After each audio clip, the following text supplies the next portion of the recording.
Kevin, tu es viré. À effet immédiat. Ces mots sont sortis de la bouche de mon petit frère, Tyler, avec le même naturel que quelqu'un qui commande un café au drive-in. Il était assis dans le fauteuil de direction qui appartenait à notre père, les pieds posés sur la table en acajou, jouant avec son téléphone portable comme s'il venait de faire un commentaire sur la météo. Je me tenais debout à la porte du bureau d'angle au 42e étage de Hartford Industries, tenant ma tablette avec les derniers détails de la fusion que j'avais passé les 8 derniers mois à construire. 3 milliards de dollars de négociations délicates. 15 ans de ma vie consacrés à cette entreprise. Pardon. Le mot sortit plus comme un murmure d'incrédulité que comme une véritable question. Tyler a finalement levé les yeux. Ces mêmes yeux verts que nous avons hérités de notre père, mais qui, chez lui, avaient une froideur que je ne reconnaissais pas, vous m'avez très bien entendu. Prenez vos affaires et partez. Je m'appelle Kevin Hartford et, à 39 ans, je viens d'être expulsé de l'entreprise que ma famille a bâtie depuis 3 générations. Par la personne en qui j'avais le plus confiance dans la vie. La climatisation ronronnait dans le silence tendu. À travers les baies vitrées, Manhattan s'étendait comme un échiquier, indifférente au séisme personnel qui se déroulait dans le bureau d'angle. J'entendais le murmure lointain des employés dans les bureaux à cloisons à l'extérieur, qui spéculaient probablement sur la réunion à huis clos entre les deux seuls héritiers de Hartford Industries. Pourquoi? Ai-je réussi à articuler, ma voix retrouvant un peu de fermeté. Tyler s'est penché en avant, entrelaçant ses doigts comme j'avais vu notre père le faire des milliers de fois lors de réunions importantes. L'imitation était parfaite, mais il manquait la substance. L'entreprise change de direction, mon frère. Nous avons besoin de sang neuf, d'idées nouvelles. Tu es devenu obsolète. Obsolète. Le mot résonna dans ma poitrine comme un coup de poing. Moi qui avais conclu le contrat avec le groupe Peterson l'année précédente. Moi qui avais développé le protocole d'acquisition qui avait augmenté nos bénéfices de 40%. Moi qui étais à 48 heures de finaliser la plus grande fusion de l'histoire de l'entreprise. Et la fusion avec Bennett Corporation? Demandai-je en levant ma tablette. La réunion est demain à 9 heures. Un sourire cruel se dessina sur les lèvres de Tyler. Ah, ça. Eh bien, Rebecca Bennett a appelé hier soir. Elle est très intéressée par la nouvelle direction de l'entreprise. Il marqua une pause délibérée. Nous avons dîné ensemble. Elle est impressionnante. Nous avons décidé qu'il serait préférable qu'elle traite directement avec moi à partir de maintenant. La réalité m'a frappé comme un tsunami glacial. Rebecca Bennett. La fille de 52 ans du fondateur de la Bennett Corporation, connue pour son intelligence aiguë et pour ne jamais mélanger les affaires et le plaisir. Tyler, avec ses 28 ans et son ego démesuré, croyait vraiment pouvoir la séduire pour conclure une affaire de 3 milliards. Mais ce qu'il ignorait, c'est que Rebecca et moi avions passé des mois à construire bien plus qu'un simple partenariat commercial. Nous avions développé une confiance mutuelle fondée sur le respect professionnel et une compréhension tactique des nuances du marché. Une relation que Tyler était sur le point de détruire par son arrogance juvénile. Si vous aimez cette histoire de trahison familiale et que vous êtes curieux de savoir comment un frère peut détruire 3 milliards de dollars d'un seul coup, n'oubliez pas de vous abonner à la chaîne. Je comprends, répondis-je en gardant une voix neutre tandis qu'une froideur calculée envahissait ma poitrine. Je suppose que vous avez mémorisé tout le protocole de transition, les codes d'autorisation spéciaux, les clauses de contingence? Tyler fit un geste dédaigneux de la main. Kevin, je t'en prie. Ce sont les bases du business. J'ai un MBA de Harvard, tu te souviens? Ce n'est pas comme si tu étais un génie irremplaçable. C'est à ce moment-là que j'ai su exactement comment cette histoire allait se terminer. Et Tyler n'avait aucune idée qu'il venait de signer son propre arrêt de mort professionnelle. Bien sûr, murmurai-je en éteignant la tablette. Les bases du commerce. Ce que mon petit frère ne comprenait pas, c'est que certains secrets ne figurent dans aucun MBA. Et certaines erreurs coûtent exactement 3 milliards de dollars. Tyler a toujours été le fils préféré. Alors que je passais mes étés d'adolescent à apprendre chaque département de l'entreprise, de l'entrepôt à la comptabilité, il était dans les hantons avec ses amis de fac. Lorsque notre père est décédé il y a 2 ans d'une crise cardiaque soudaine, j'ai naturellement pris la direction opérationnelle. Tyler a hérité du contrôle actionnarial. Une différence cruciale que j'ai complètement sous-estimée. Tu as toujours été très sérieux, Kevin, a poursuivi Tyler, en se calant dans le fauteuil qui sentait encore le cigare cubain que notre père fumait le vendredi. Papa t'a peut-être appris le métier, mais moi, j'ai appris comment le monde fonctionne vraiment. J'ai observé mon petit frère gesticuler avec cette arrogance caractéristique des jeunes hommes qui confondent privilèges et compétences. Son costume était parfaitement ajusté, ses cheveux gominés en arrière dans un style qui coûtait 4 cents $ par coupe. Tyler a toujours investi davantage dans l'apparence que dans le fond. Rebecca Bennett, dit-il en prononçant son nom comme s'il savourait un vin coûteux, est exactement le genre de femme qui apprécie un homme visionnaire. Hier, lors du dîner au Le Bernardin, il est apparu clairement qu'elle en avait assez de traiter avec des dinosaures du monde des affaires. Le mot « dinosaure » sortit de sa bouche comme une balle tirée spécifiquement sur mon ego. Ce que Tyler ne comprenait pas, c'est que Rebecca Bennett n'était pas arrivée au sommet de la Bennett Corporation grâce à des dîners romantiques ou à un charme superficiel. Elle a survécu à 3 tentatives de rachat hostile, a transformé une entreprise minière régionale en un conglomérat d'énergie renouvelable et avait la réputation de mâcher les cadres inexpérimentés comme du chewing-gum. Mais plus que cela, Rebecca et moi avions passé les 8 derniers mois à construire quelque chose que Tyler ne pourrait jamais reproduire en une seule nuit. Une confiance mutuelle fondée sur un respect intellectuel sincère. Tyler, dis-je calmement, avez-vous au moins examiné les clauses relatives aux contingences environnementales? Les clauses de rétention du personnel? Les protocoles d'intégration technologique? Il rit, un son artificiel qui résonna dans le bureau. Kevin, pensez-vous vraiment qu'une femme comme Rebecca se soucie de ces détails techniques ennuyeux? Elle veut voir du leadership. Une vision. De l'énergie. Il se frappa la poitrine de manière théâtrale. À ce moment-là, j'ai compris que Tyler croyait vraiment pouvoir séduire son chemin à travers une négociation de 3 milliards de dollars. Il voyait Rebecca comme une nouvelle conquête pour sa collection, et non comme la femme d'affaires impitoyable qui avait bâti un empire dans une industrie dominée par les hommes. De plus, ajouta Tyler en ouvrant un tiroir de son bureau, j'ai déjà tout ce dont j'ai besoin ici. Il en sortit un mince dossier. Les contrats principaux, les chiffres d'évaluation, les projections de bénéfices. Les bases du business, comme je l'ai dit. Je jetai un œil au dossier. Il était pathétique. Une 30aine de pages de documents superficiels que n'importe quel stagiaire aurait pu compiler. Il manquait les mémos confidentiels sur les ressources en eau dans les territoires du Montana. Il n'y avait aucune mention des brevets de technologie d'extraction propre que la Bennett Corporation avait secrètement développés au cours des 2 dernières années.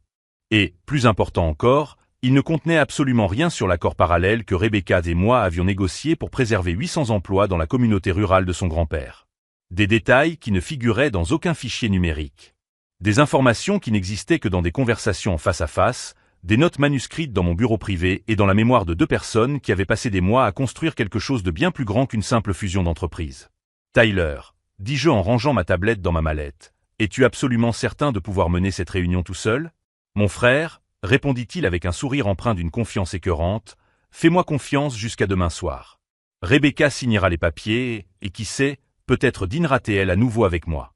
Pendant que Tyler fantasmait sur sa future conquête, je calculais mentalement combien de temps il faudrait à Rebecca Bennett pour se rendre compte qu'elle avait affaire à un amateur dangereux. Probablement une 15aine de minutes de conversation. Peut-être 10, s'il essayait d'utiliser le charme superficiel qui fonctionnait avec les étudiantes impressionnables. Très bien, répondis-je en fermant la mallette et en me levant. J'espère que vous êtes prêt à lui expliquer les implications fiscales du territoire du Wyoming, les réglementations environnementales spécifiques à l'exploitation minière sur les terres fédérales et les accords de non-concurrence avec les filiales canadiennes. L'expression confiante de Tyler vacilla pendant une fraction de seconde. Tout cela se trouve dans les archives, n'est-ce pas? Bien sûr, mentis-je doucement. Dans les dossiers auxquels vous avez accès. Tyler acquiesça, retrouvant sa confiance. Il croyait vraiment que 3 milliards de dollars pouvaient être négociés avec un dossier de 30 pages et un sourire étudié. Alors que je me dirigeais vers la porte, Tyler me cria « Ah, et Kevin? Je veux que vous retiriez vos affaires aujourd'hui. La sécurité t'accompagnera jusqu'à la sortie à 17 heures. » Je m'arrêtai sur le seuil de la porte. « D'accord. Juste une dernière question, Tyler. » Laquelle? As-tu déjà mentionné à Rebecca que c'est moi qui ai son autorisation personnelle pour finaliser les protocoles de transfert? Un autre moment d'hésitation. Quelle autorisation personnelle? J'ai souri pour la première fois depuis que j'étais entré dans ce bureau. Rien d'important. Je suis sûr que tu le découvriras pendant la réunion. Je suis sorti du bureau en laissant Tyler avec une expression légèrement confuse, mais toujours arrogante. Il n'avait aucune idée qu'il venait de signer l'arrêt de mort professionnel de Hartford Industries. Alors que je marchais dans le couloir vers mon bureau, mon assistante Jennifer s'approcha avec un air inquiet. « Kevin, est-il vrai que vous êtes transféré ?»« Transféré est un mot intéressant, Jennifer, » répondis-je en baissant la voix. « Disons que Tyler a décidé de prendre des responsabilités supplémentaires. » Jennifer connaissait l'entreprise depuis 12 ans. Elle en comprenait les nuances. Et la réunion avec Rebecca Bennett demain? Tyler la dirigera personnellement. Il a une grande confiance en ses talents de négociateur. Le regard de Jennifer en disait long. Elle savait exactement à quel point Tyler n'était pas préparé. « Jennifer, dis-je en m'arrêtant à côté de mon bureau, pourriez-vous me rendre un service ?»« Bien sûr. » Demain à 9h15, exactement 15 minutes après le début de la réunion, pourriez-vous appeler la salle de conférence? Dites qu'il y a un appel urgent pour moi. Peu importe ce que Tyler dira, insistez pour qu'il me parle immédiatement des protocoles Bennett. Jennifer sourit discrètement. Les protocoles Bennett qui n'existent pas officiellement? Exactement cela. Ce que Tyler ne réalisait pas, c'est qu'il venait de créer le scénario parfait pour sa propre destruction. Dans moins de 24 heures, il se retrouverait face à Rebecca Bennett, une femme qui ne tolérait pas l'incompétence et qui découvrirait très rapidement que l'homme assis en face d'elle n'avait aucune idée de ce qu'il faisait. Et quand cela arriverait, je serais à l'autre bout du fil, prêt à expliquer exactement ce qui avait mal tourné. Mon bureau privé se trouvait au 39e étage, 3 étages en dessous du bureau exécutif que Tyler occupait désormais. 15 années de travail minutieux étaient organisées dans des dossiers que moi seul comprenais parfaitement. Des contrats manuscrits sur des serviettes de table de restaurants chers. Les numéros de téléphone personnel de PDG qui m'avaient pris des années à obtenir. Et surtout, le dossier rouge enfermé dans le coffre-fort derrière le tableau de monnaie. Le dossier qui contenait tout l'historique des négociations Bennett. Tout en emballant mes effets personnels dans un carton minable, je réfléchissais à l'ironie de la situation. Tyler croyait vraiment pouvoir séduire Rebecca Bennett avec son charme superficiel et son MBA de Harvard. Ce qu'il ne savait pas, c'est que Rebecca avait perdu son père à l'âge de 17 ans à la suite d'une crise cardiaque causée par le stress d'une affaire mal menée par un jeune cadre arrogant qui avait promis plus qu'il ne pouvait tenir. Depuis lors, elle avait développé une aversion presque pathologique pour les hommes qui confondaient confiance et compétence. Jennifer apparut à la porte avec 2 tasses de café et une expression sombre. « Kevin, je dois te dire quelque chose. Tyler a passé des coups de fil aux différents départements. Il a dit à tout le monde que tu avais fait une dépression nerveuse et qu'il serait préférable pour l'entreprise qu'il assume tes responsabilités de façon permanente. » Je pris une gorgée de café. Il était fort, amer, parfait pour le moment. Une dépression nerveuse. Intéressant. Ce n'est pas tout, a poursuivi Jennifer en baissant la voix. Il a envoyé un email à Rebecca Bennett pour annuler la réunion de demain. Il a dit que vous deviez mieux vous connaître avant de finaliser quoi que ce soit et a suggéré un dîner romantique au Four Seasons pour discuter des détails dans un cadre plus détendu. J'ai failli m'étouffer avec mon café. Il a fait quoi? J'ai obtenu une copie de l'email, dit Jennifer en faisant glisser une feuille imprimée sur la table. Il a signé en tant que PDG par intérim et a mentionné qu'il était impatient de rencontrer en personne une femme aussi impressionnante que vous. Lire cet email, c'était comme regarder un accident de voiture au ralenti. Tyler avait transformé une réunion d'affaires professionnelle en rendez-vous romantique, supposant que Rebecca serait flattée de l'attention d'un homme plus jeune. Il n'avait aucune idée qu'il venait d'insulter l'une des femmes d'affaires les plus respectées du pays, suggérant qu'elle était plus intéressée par la romance que par les affaires sérieuses. « Jennifer, dis-je calmement, connaissez-vous Rebecca Bennett personnellement? J'ai travaillé avec elle lors des négociations préliminaires l'année dernière. Pourquoi? Comment réagit-elle à la présomption? » Jennifer a ri, mais ce n'était pas un rire joyeux. Vous vous souvenez du PDG de Morrison Industries? Il a commis l'erreur de faire un commentaire sur son apparence lors d'une vidéoconférence. Rebecca a annulé un contrat de 200 millions au milieu de sa phrase. J'ai ressenti un mélange d'horreur et de fascination morbide. Tyler ne se dirigeait pas seulement vers un désastre, il courait à bras ouverts vers une guillotine corporative. Mon téléphone a sonné. C'était un numéro que je ne reconnaissais pas, mais l'indicatif régional était celui du Montana. J'ai répondu avec hésitation. Kevin Hartford. La voix était féminine, professionnelle, vaguement familière. Oui. Je suis Amanda Morrison, l'assistante de direction de Madame Bennett. Madame Bennett m'a demandé de vous appeler pour confirmer que vous avez bien autorisé l'annulation de la réunion de demain et le changement de format pour une rencontre sociale. J'ai fermé les yeux. Rebecca vérifiait directement avec moi parce que quelque chose dans l'email de Tyler avait semblé complètement déplacé. Probablement la partie où il la qualifiait de « femme si impressionnante » dans un contexte commercial de 3 milliards de dollars. « Amanda », répondis-je prudemment, « je n'ai absolument rien autorisé. En fait, j'ai été retiré du projet ce matin. » Silence à l'autre bout du fil. Quand Amanda reprit la parole, Sa voix avait complètement changé. Je comprends. Madame Bennett aimerait vous parler en personne.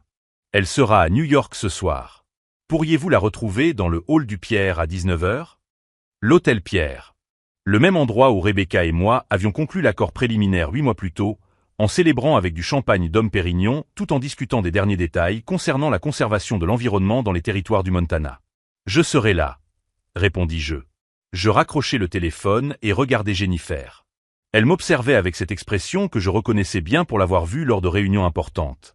L'expression de quelqu'un qui vient de réaliser que la donne a complètement changé. « Kevin, dit-elle lentement, tu as un plan, n'est-ce pas ?»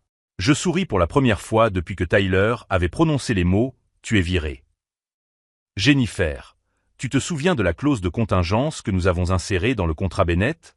Celle qui stipule que tout changement dans la direction du projet doit être communiqué et approuvé par la partie contractante 72 heures à l'avance? Les yeux de Jennifer s'écarquillèrent. Tyler n'a pas informé Rebecca de son licenciement. Exactement.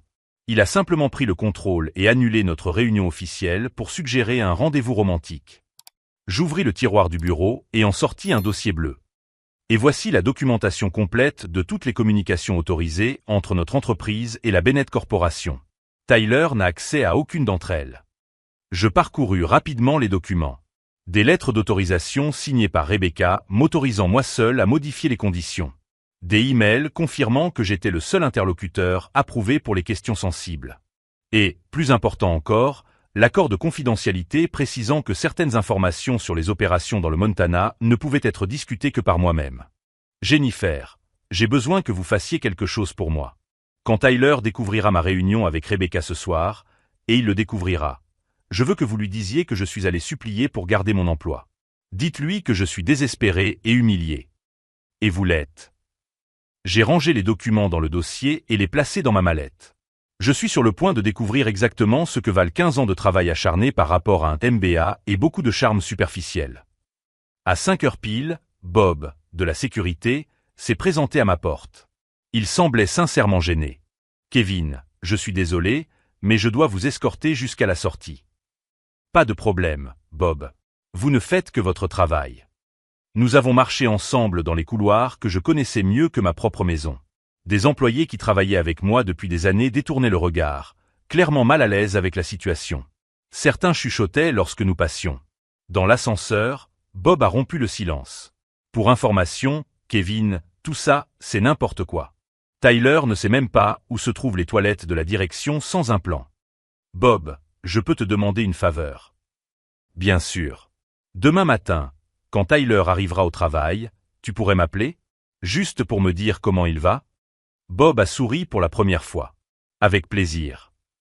Les portes de l'ascenseur se sont ouvertes dans le hall principal. J'ai traversé le hall en marbre pour la dernière fois en tant qu'employé de Hartford Industries, tenant ma boîte contenant mes effets personnels et ma mallette contenant 15 ans de relations commerciales que Tyler pensait pouvoir remplacer par un sourire et un dossier de 30 pages. Dehors, l'air d'octobre était froid et pur.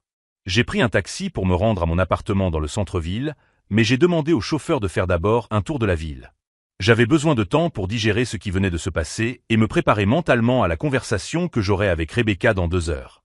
Alors que je regardais Manhattan défiler par la fenêtre, mon téléphone a vibré, m'annonçant un message de Tyler. « J'espère que tu profiteras de ce temps libre pour réfléchir à ton comportement, Kevin.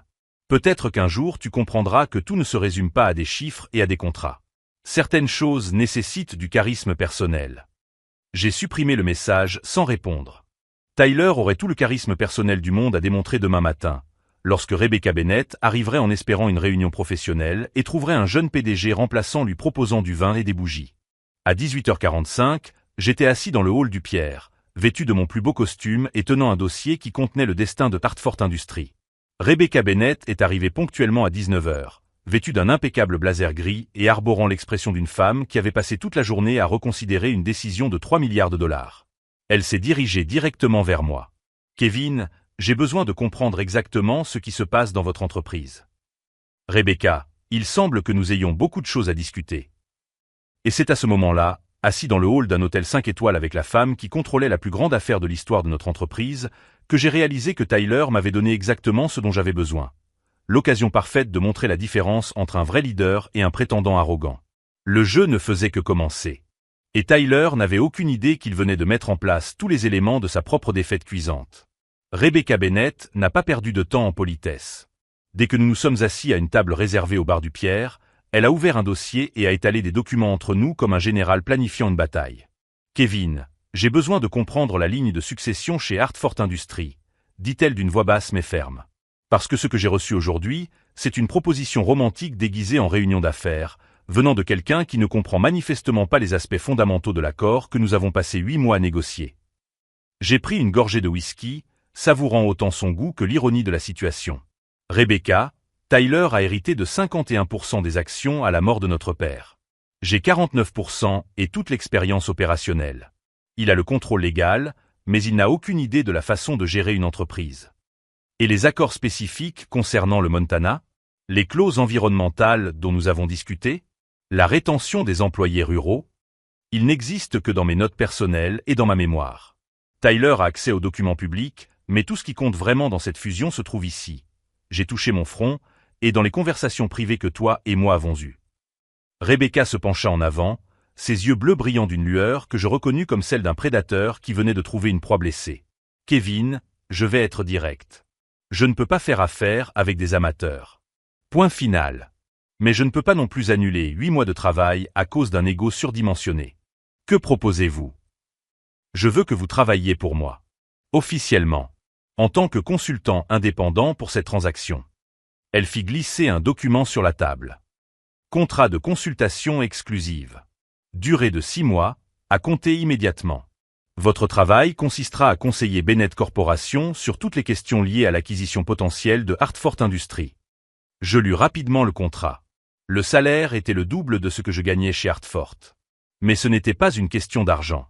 C'était une question de vengeance parfaitement légale. Rebecca, vous comprenez ce que cela signifie? Si je signe ce contrat, je travaillerai officiellement pour l'autre partie. Kevin, après l'email que votre frère m'a envoyé aujourd'hui, il n'y a plus des autres parties. Il y a une entreprise sérieuse qui effectue une diligence raisonnable, et il y a un jeune homme arrogant qui pense pouvoir décrocher des contrats de 3 milliards de dollars grâce à son charme superficiel. J'ai signé le document sur place, avec le stylo Montblanc que mon père m'avait offert lors de mon premier jour de travail chez Hartford Industries. Parfait, a dit Rebecca en rangeant le contrat signé. Maintenant, votre première tâche en tant que consultant est simple. Je veux un rapport complet sur les vulnérabilités opérationnelles de Hartford Industries. Tout ce qu'un acheteur intelligent devrait savoir avant de faire une offre. Au cours des 3 jours suivants, j'ai travaillé 12 heures par jour dans mon appartement, transformant 15 ans de connaissances internes en un document de 40 pages qui était, en substance, un manuel sur la manière d'acheter Hartford Industries au prix le plus bas possible. Pendant ce temps, Tyler vivait son heure de gloire. Jennifer me tenait informé par des messages discrets. Tyler avait emménagé dans le bureau d'angle, embauché une nouvelle assistante personnelle et passé ses journées à organiser des réunions sur la restructuration du leadership et la modernisation de la culture d'entreprise. Le mercredi, Tyler a accordé une interview au Wall Street Journal sur la nouvelle génération qui reprend les entreprises familiales traditionnelles. La photo le montrait assis dans le fauteuil de notre père, vêtu du même costume que celui qu'il avait porté lors de la remise des diplômes à Harvard, souriant avec l'assurance de quelqu'un qui n'avait jamais échoué à quoi que ce soit parce qu'il n'avait jamais vraiment essayé quoi que ce soit de difficile. L'interview était truffée de citations arrogantes sur le fait de faire le ménage et se débarrasser des idées dépassées. Interrogé sur le départ soudain de son frère aîné de l'entreprise, Tyler a répondu « Parfois, les personnes qui occupent un poste depuis longtemps perdent leur capacité d'adaptation. Kevin a apporté sa contribution par le passé, mais l'avenir exige un nouveau leadership. » Lire ces mots m'a donné un coup de fouet. Jeudi, mon téléphone a sonné. C'était Tyler. « Kevin, mon frère, comment vas-tu » Sa voix trahissait cette fausse inquiétude que j'utilisais quand nous étions enfants et qu'il cassait un de mes jouets. « Je vais bien, Tyler. Je profite d'un moment de réflexion. » Super, super. Écoute, je sais que les choses sont tendues entre nous, mais la famille, c'est la famille, n'est-ce pas? Je me disais, pourquoi ne pas dîner ensemble samedi? Toi, moi et Rebecca Bennett. Ce serait bien que tu la rencontres en personne. Elle a peut-être des opportunités à te proposer. Son audace était impressionnante. Tyler croyait vraiment pouvoir m'utiliser comme décoration dans son dîner romantique déguisé en réunion d'affaires. Tyler, merci pour l'invitation, mais j'ai d'autres engagements ce week-end. Mec, tu dois aller de l'avant. Je sais que ça a été difficile de quitter l'entreprise, mais tu es jeune, talentueux. Il y a d'autres opportunités ailleurs. Jeune. Il me traitait de jeune comme s'il me donnait un conseil paternel, alors qu'il avait 6 ans de moins que moi. Tu as raison, Tyler. Il y a effectivement d'autres opportunités. J'ai fait une pause. Au fait, comment se passent les préparatifs pour la réunion avec Rebecca? Oh, tout va bien. J'ai tout sous contrôle. Les documents sont en ordre, les chiffres sont corrects. Ça va être simple. Rebecca est très réceptive à mes idées. Si vous aimez les histoires où l'arrogance a des conséquences dévastatrices, vous devriez absolument vous abonner à la chaîne pour ne pas manquer le moment où des années de préparation professionnelle se heurtent à des semaines d'ego surdimensionnées. Je suis sûr que ce sera mémorable, ai-je répondu. Kevin, je peux te poser une question? As-tu conservé des documents de l'entreprise chez toi? Des dossiers personnels ou des notes? Parce que l'équipe juridique veut s'assurer que nous avons accès à tout ce qui est pertinent. Le voilà. Le premier fissure dans la confiance de Tyler. Il commençait à se rendre compte qu'il y avait peut-être des lacunes dans ses connaissances. Tyler, j'ai rendu tout ce qui appartenait à l'entreprise le jour où je suis parti. Vous avez accès à tous les dossiers officiels. Oui, bien sûr. C'est juste que Rebecca a mentionné certaines choses spécifiques concernant le territoire du Montana et des réglementations particulières, et quand j'ai essayé de trouver cela dans les dossiers. Tyler, avez-vous vérifié auprès du service juridique? Ils doivent avoir toutes les informations sur la conformité environnementale. Oui, nous avons déjà vérifié. Mais il semble que certaines négociations spécifiques ne figurent pas dans les registres numériques. Jennifer a mentionné que vous conserviez quelques notes manuscrites sur des questions spécialisées. Jennifer. Mon ancienne assistante faisait exactement ce que je lui avais demandé. Elle était trop serviable. Tyler. Je suis sûr que vous vous en sortirez très bien. Vous avez vous-même dit que vous aviez tout sous contrôle. Vous vous souvenez? Il y eut un long silence à l'autre bout du fil. Lorsque Tyler reprit la parole, sa voix avait perdu toute trace d'excès de confiance. Kevin. Écoute, je sais que les choses entre nous sont devenues compliquées, mais si tu as des informations qui pourraient m'aider avec les détails techniques. Tyler, tu m'as licencié. Tu te souviens? Parce que j'étais obsolète et que je représentais une pensée dépassée. Je suppose qu'une personne titulaire d'un MBA de Harvard est capable de gérer la documentation de base d'une fusion. J'ai raccroché avant qu'il n'ait le temps de répondre. Le même après-midi, j'ai reçu un message de Rebecca. Rapport reçu. Excellent travail. Réunion prévue lundi à 9 h. Dans la même salle où ton frère attend de m'impressionner. Ça va être intéressant. J'ai passé le week-end à finaliser les derniers détails. Je ne préparais pas seulement ma vengeance contre Tyler. J'étais en train d'orchestrer le transfert complet du pouvoir de Hartford Industries à quelqu'un qui savait vraiment comment mener des affaires sérieuses. Dimanche soir, alors que je relisais mon rapport final une dernière fois, j'ai réalisé que j'avais franchi une ligne invisible. Il n'y avait plus de retour en arrière possible. Tyler m'avait forcé à choisir entre la loyauté familiale et la justice professionnelle. Et j'avais choisi la justice. Le lundi matin, Tyler allait découvrir qu'il avait non seulement sous-estimé sa propre incompétence, mais aussi largement surestimé sa capacité à contrôler une situation que j'avais passé 3 jours à mettre en place spécialement pour le détruire. À 8h45, alors que Tyler était probablement en train d'ajuster sa cravate et de réviser ses techniques de charme, j'étais assis dans la salle d'attente de son bureau, tenant un dossier contenant 15 ans de connaissances institutionnelles désormais réorganisées en une arme d'une précision chirurgicale. Il était temps de montrer à mon petit frère la différence entre hériter du pouvoir et le mériter. Lundi, 9 h du matin. Tyler était assis à l'extrémité de la table de conférence du 42e étage, vêtu de son plus beau costume Armani et arborant le sourire le plus confiant qu'il pouvait afficher. Il était arrivé 2 heures plus tôt pour s'assurer que tout était parfait. Les contrats classés, la présentation PowerPoint chargée, et même des fleurs fraîches au centre de la table. Rebecca Bennett entra à l'heure, mais elle n'était pas seule. Tyler Hartford, demanda Rebecca en lui tendant la main avec une froideur professionnelle. Je suis Rebecca Bennett, de la Bennett Corporation. Rebecca. Nous nous rencontrons enfin en personne, dit Tyler en se levant, essayant d'utiliser le charme qui fonctionnait avec les étudiantes. Je dois dire que vous êtes encore plus impressionnante en personne que je ne l'imaginais. Le commentaire resta suspendu dans l'air comme une odeur nauséabonde. Rebecca ne sourit pas. Monsieur Hartford, avant de commencer, j'aimerais vous présenter mon conseiller pour cette transaction. Kevin Hartford, directeur des acquisitions stratégiques chez Bennett Corporation. La porte s'ouvrit et j'entrai. Tyler se figea complètement. Le sang se retira de son visage comme si quelqu'un avait ouvert un robinet. Sa bouche s'ouvrit, mais aucun son n'en sortit. Bonjour, Tyler, dis-je calmement en prenant place à la table, juste en face de lui. Comment se passe la nouvelle direction? Kevin, finit par balbutier Tyler. Qu'est-ce que... Comment se fait-il que tu sois ici? Rebecca, il y a une erreur. Mon frère ne travaille plus pour notre entreprise. Tu as raison, répondit Rebecca en ouvrant son porte-documents et en étalant des documents sur la table. Il travaille pour mon entreprise.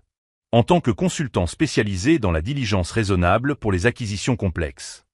Elle fit une pause, regardant Tyler droit dans les yeux. Plus précisément, les acquisitions de Hartford Industries. La réalité frappa Tyler comme un camion. Ses mains se mirent à trembler légèrement. Des acquisitions? Nous sommes ici pour finaliser une fusion.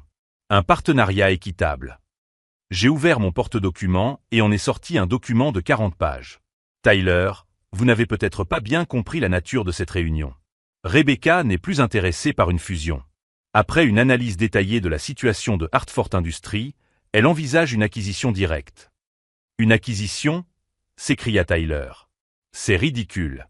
Nous sommes une entreprise solide avec des décennies d'expérience. Nous étions une entreprise solide. Le corrigeai-je doucement.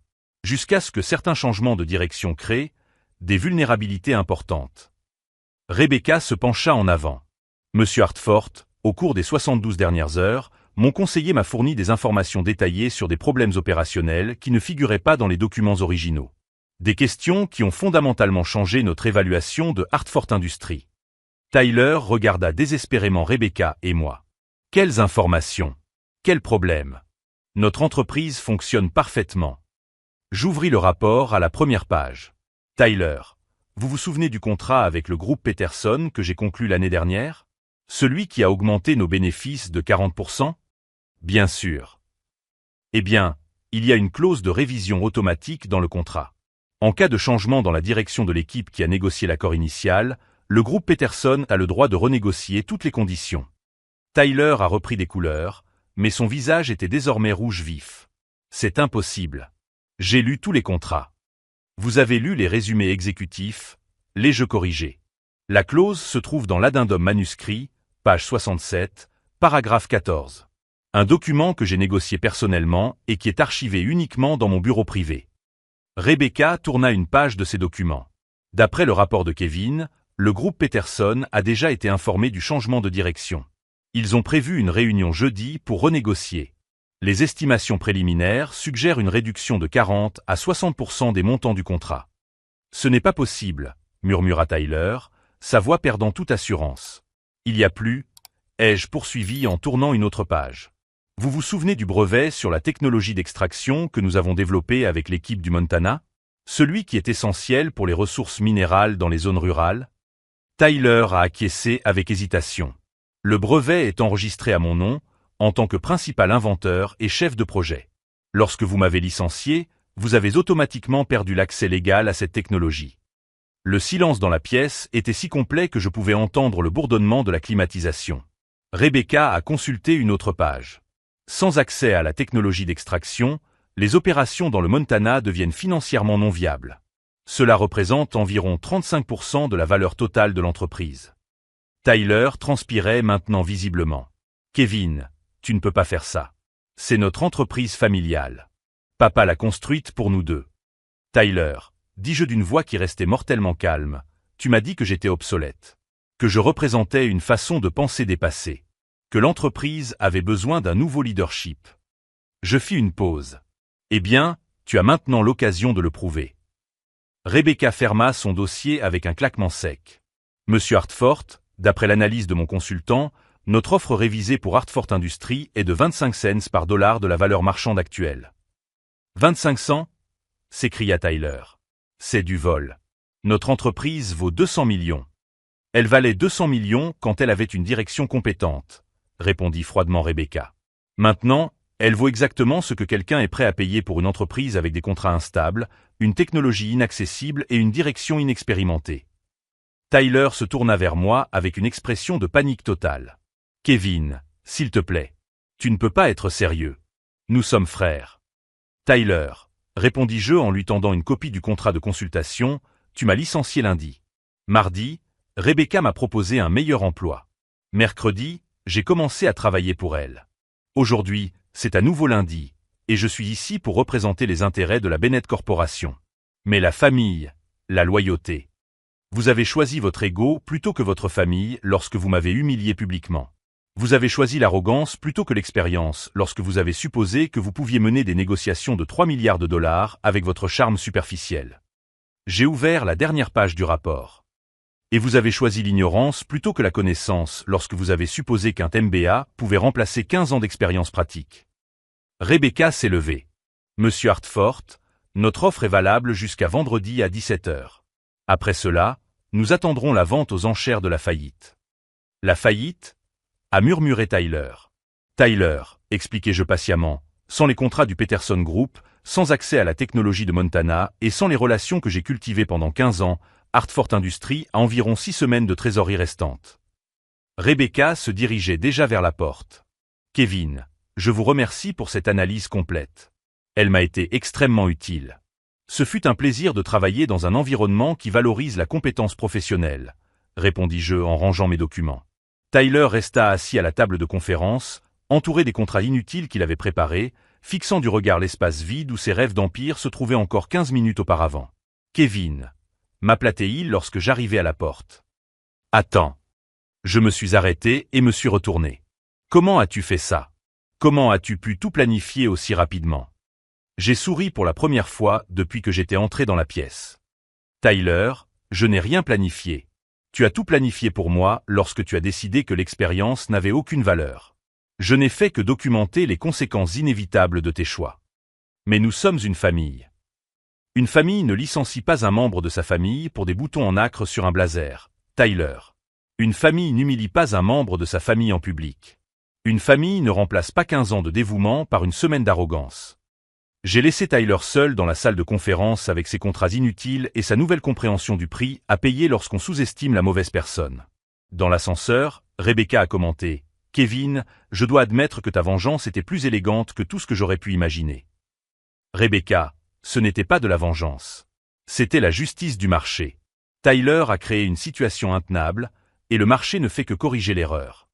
Lorsque les portes de l'ascenseur se sont ouvertes dans le hall, mon téléphone a vibré, m'annonçant un message de Jennifer. Kevin, Tyler est enfermé dans son bureau et hurle au téléphone. Le conseil d'administration a été convoqué pour une réunion d'urgence à 14 h. Les actions de la société ont chuté de 12% depuis que la nouvelle de la restructuration de la direction a été divulguée ce matin. Je quittais le bâtiment de Hartford Industries pour la deuxième fois en une semaine. Mais cette fois-ci, je ne transportais pas une boîte contenant mes effets personnels. Je transportais les clés de l'avenir de l'entreprise. Tyler avait tout misé sur sa capacité à séduire et à impressionner. J'avais misé sur 15 années de travail acharné et de relations sincères.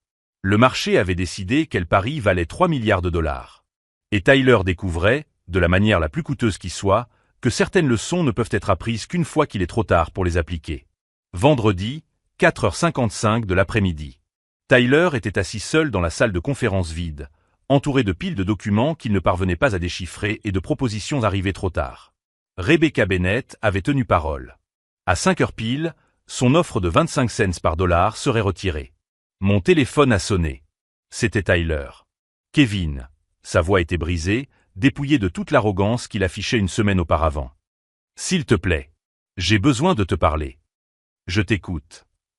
J'ai tout gâché. Les mots sortirent comme une confession forcée. Le conseil m'a démis de mes fonctions de président ce matin. Papa doit se retourner dans sa tombe. Un silence s'installa entre nous. Lorsque je pris la parole, ma voix était calme. Tyler, papa nous a appris que le leadership se gagne par le respect, il ne s'hérite pas par des actions. Je le sais maintenant, murmura-t-il. Kevin, l'entreprise sera mise aux enchères lundi. Ils vont tout vendre à la pièce. 60 ans d'histoire familiale, détruit en une semaine. Pas en une semaine, Tyler. Tu as mis des mois à planifier cela. Tu n'as fait que l'exécuter en une semaine. Le lundi suivant, j'étais assis au premier rang de la vente aux enchères judiciaires de Hartford Industries. Rebecca Bennett était à mes côtés, non pas en tant qu'acheteuse, mais en tant que témoin. Le commissaire-priseur annonça lot principal, Hartford Industries, comprenant tous les actifs, contrats et propriétés intellectuelles. Enchères de départ, 50 millions de dollars. Je levai la main. 50 millions. J'ai regardé autour de moi. Il n'y avait pas d'autres enchères. En 15 minutes, j'avais racheté l'entreprise familiale au prix de liquidation. Tyler était assis au fond de la salle, vêtu d'un costume bon marché que je ne reconnaissais pas. Lorsque nos regards se sont croisés, il m'a fait un léger signe de la main. Ce n'était ni un défi ni de la colère. C'était de la reconnaissance. 3 mois plus tard, Hartford Industries fonctionnait sous une nouvelle direction. J'avais mis en œuvre toutes les réformes que Tyler avait bloquées. Programme de développement pour les employés plus âgés, politique de promotion basée sur le mérite et partenariat stratégique qui valorisait l'expérience plutôt que l'apparence. Jennifer est revenue en tant qu'assistante de direction. Rebecca Bennett a signé un nouvel accord, cette fois pour 5 milliards de dollars, reconnaissant la valeur réelle d'une entreprise gérée avec une compétence authentique. Tyler a trouvé un emploi d'analyste junior dans un cabinet de conseil à Boston. D'après ce que j'ai entendu, il apprenait le métier à partir de zéro, travaillait 60 heures par semaine et vivait dans un appartement d'une chambre. C'était exactement ce qu'il aurait dû faire il y a 15 ans. Vendredi dernier, j'ai reçu un email de sa part. Une seule ligne. Désolé, mon frère.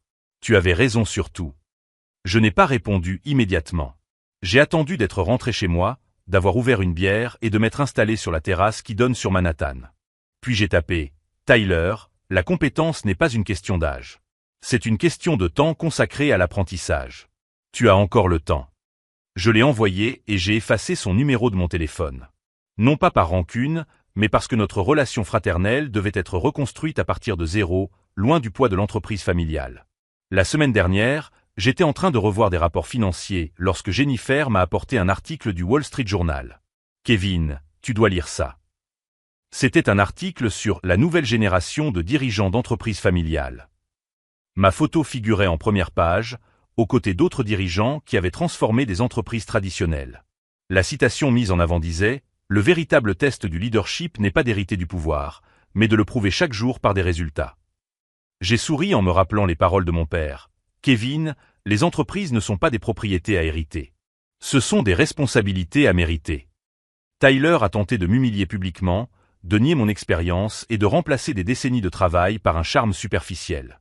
Il pensait qu'un MBA surpassait l'expérience pratique, que la jeunesse l'emportait sur la sagesse, que la confiance compensait la compétence. Au final, j'ai appris que la vengeance la plus satisfaisante n'est pas de détruire ceux qui vous ont fait du mal, mais de prouver qu'ils se sont complètement trompés à votre sujet. Si vous vous identifiez aux histoires de réussite où la compétence authentique l'emporte sur les privilèges immérités, abonnez-vous à la chaîne pour découvrir d'autres histoires comme celle-ci, car dans le monde réel, le mérite l'emporte toujours sur le népotisme. La dernière fois que Tyler et moi avons discuté en personne, c'était lors des funérailles de notre tante Margaret. Il s'est approché après la cérémonie, vêtu d'un costume qui lui allait enfin bien, et m'a dit « Kevin, tu as sauvé l'entreprise de papa. Merci. » Je lui ai simplement répondu « Tyler, j'ai sauvé l'entreprise de notre famille. Y compris toi. » Aujourd'hui, Hartford Industries vaut 10 fois plus que lorsque Tyler en a hérité. Et il apprend, un rapport mensuel à la fois, que le véritable leadership n'a jamais été une question de mérite, mais de volonté de faire le travail nécessaire pour arriver au sommet.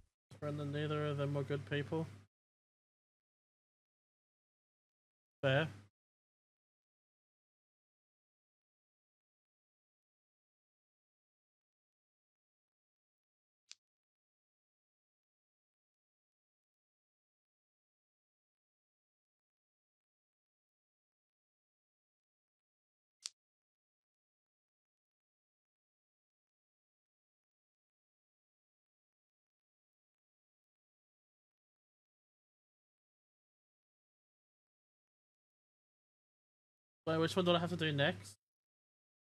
Hardware store, okay.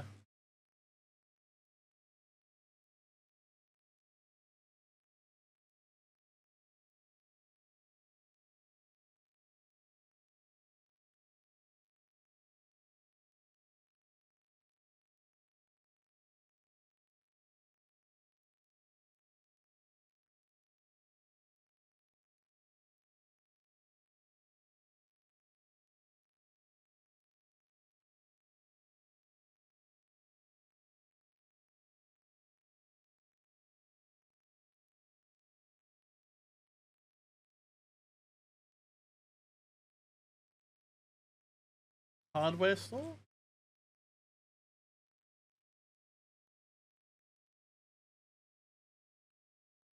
Oh, there it is.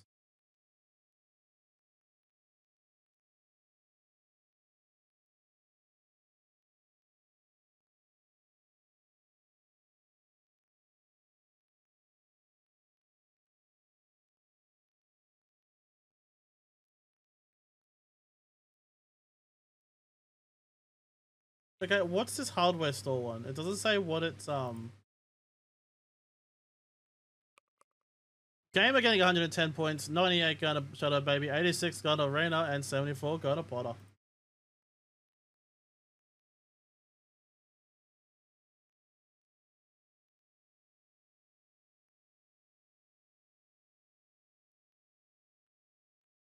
Exclamation play, everyone, get the bubbles on the track.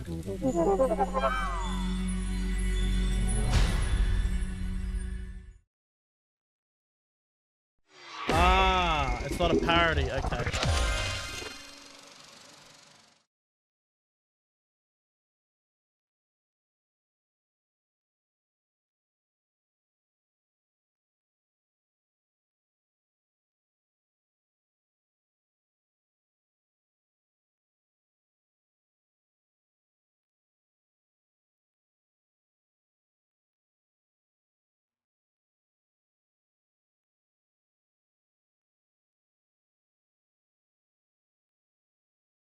He's got his purple card, chat. It's not bad, but I do prefer it when he does the parodies. He's got his purple card, chat. Look at this. He's got his purple car. He forgot to change his marble though, but he's got his purple car. Look at him. Look at him. Now you're just copying Froggy.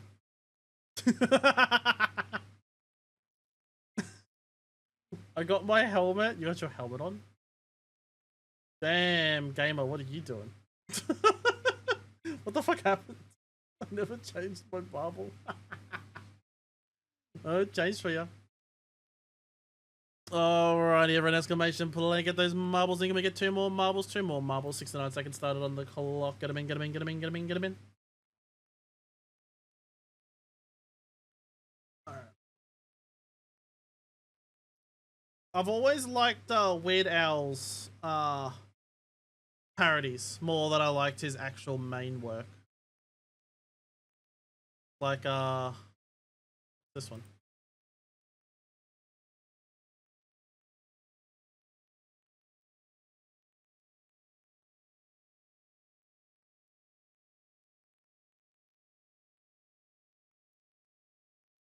Sounds like a song for Crikey.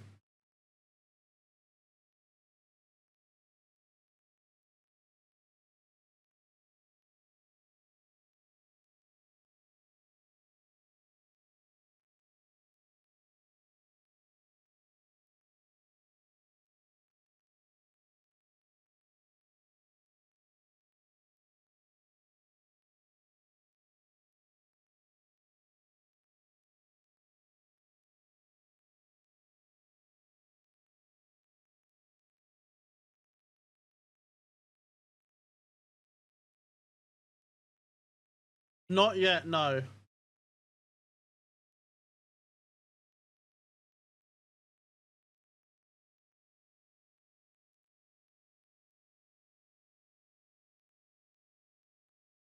Alright, this is 80s, 90s, and 2000s. I think we'll just listen to this.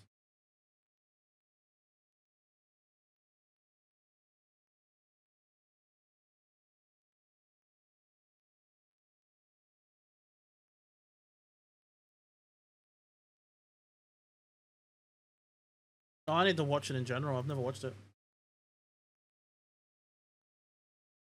Oh, Spec. Froggy's car seems to be a lot faster than yours.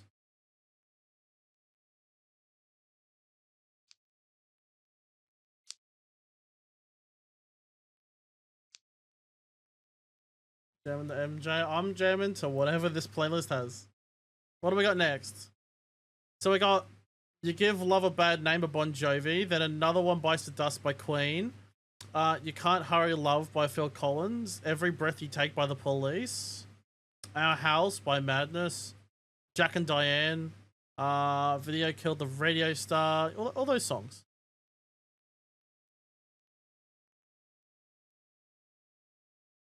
Yeah, I'll blame my marble. Yep, we'll go for that.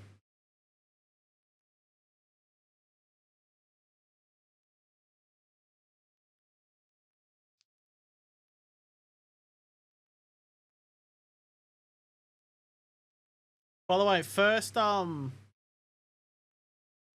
first bit of merch up for grabs tonight is the brand new Uwu Cup.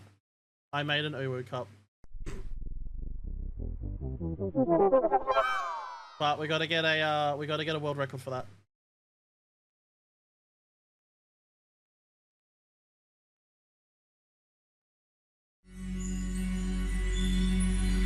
I got mine today. It's buckling muggy. Love that. Give.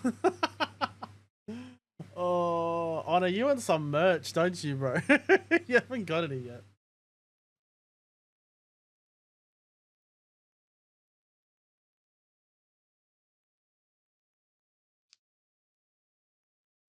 True, did it come through Unbroken? Because I have heard some coming through Broken lately. I love the mug I got. Or did you get the travel mug? True. 94 points going to Reyna, 84 going to Onyx, 74 going to Haven, and 66 going to myself. I'm going for one more Jemmy this season. Just one more. And my luck has been bad and balls I got about it. That is fair. Travel, yeah, travel. Hopefully you get lucky, Honor. Alrighty, everyone. Exclamation play. Use your favorite drop emotes to get those marbles on the track. Get them in, get them in, get them in, get them in, get them in, get them in.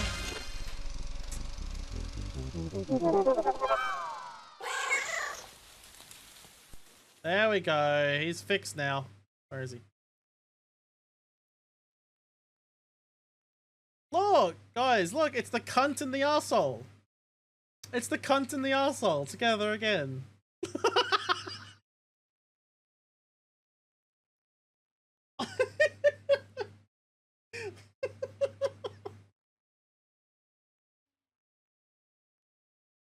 The dynamic duo, yep, the cunt and the arsehole. Cunt, arsehole. Oh, I love it. He's got his ball fixed in his purple car.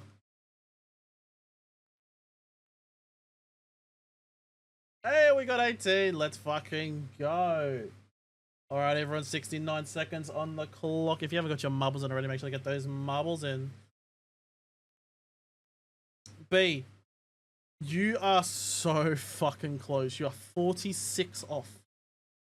Forward Eve, how are you? Welcome in. You are fucking so fucking close.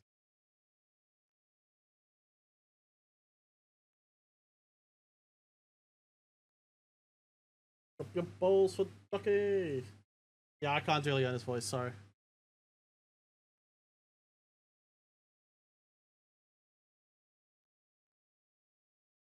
I'm doing fantastic. I am doing fantastic.